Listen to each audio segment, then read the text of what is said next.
Justin Baldoni, beloved by some as a thoughtful director, actor, and voice for vulnerability, sits alone in his hotel room after a dinner that went sideways.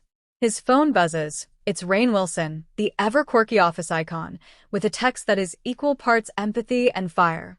You were set up and ambushed and personally attacked. In the middle of Baldoni's very public legal battle with Blake Lively, these texts have emerged, submitted in court, and they shed a raw, human light on the chaos behind the headlines. To understand why Rainn's text matters so much, we've got to unwind how things got here. In December 2024, Blake Lively filed a formal complaint via the California Civil Rights Department, claiming that during the filming of It Ends With Us, Justin Baldoni created a hostile work environment. She accused him of inappropriate behavior, like improvised kissing, and said other on-set actions made her feel unsafe. So, that's the public legal skirmish. But what really brought things to a head in that fateful January night? In court documents, Baldoni's side submitted a block of private group chat texts. One of the most powerful voices there? Rainn Wilson. Here's what went down. Baldoni opens up. He describes a harsh, emotionally jarring meeting with Lively and Reynolds. According to his texts, Ryan Reynolds spoke to me like a 5-year-old, Baldoni said. He felt cornered, read from a phone about all the ways he allegedly made Lively feel unsafe. The accusations fly. Baldoni claims the words creepy and abuse were thrown at him. Even more startling, he says he was handed exact phrasing to use in an apology. His brain, he writes, was trying to defend itself. I was in shock, felt like a 7-year-old again. Rainn steps in.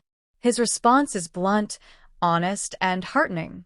You were set up and ambushed and personally attacked. I'm stunned like a deer in the headlights.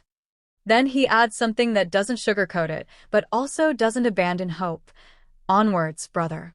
Make a great and important and entertaining piece of storytelling. In legal battles, people often see soundbites and press releases. But here's a deeply personal moment. A friend hearing pain, validating it, and encouraging creative resolve. Baldoni's legal team argues he was ambushed, misquoted, and not fairly heard.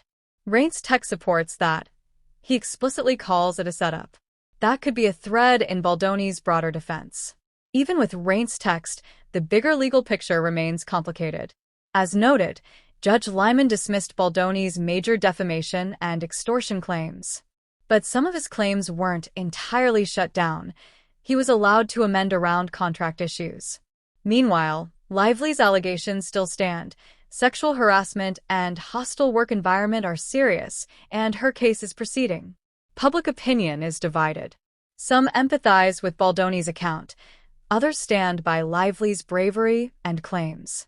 Beyond the legal drama, there's something human that resonates here. One friend reaching out to another when things go dark. It's a reminder that even on Hollywood's biggest stages, we're all just people wrestling with hurt, misunderstanding, and hope. Authentic support matters. When someone calls out a setup, they're not just echoing your narrative, they're offering clarity. Baldoni didn't sugarcoat what happened.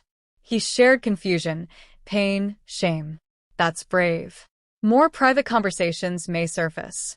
If these texts were filed as evidence, there could be more. Friends, behind-the-scenes footage, chats, all potentially part of how each side builds its narrative. Creative storytelling could play a key role.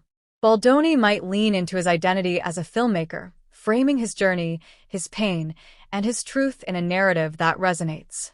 Does Rainn Wilson support change how you see Baldoni's side? Do you believe he was ambushed?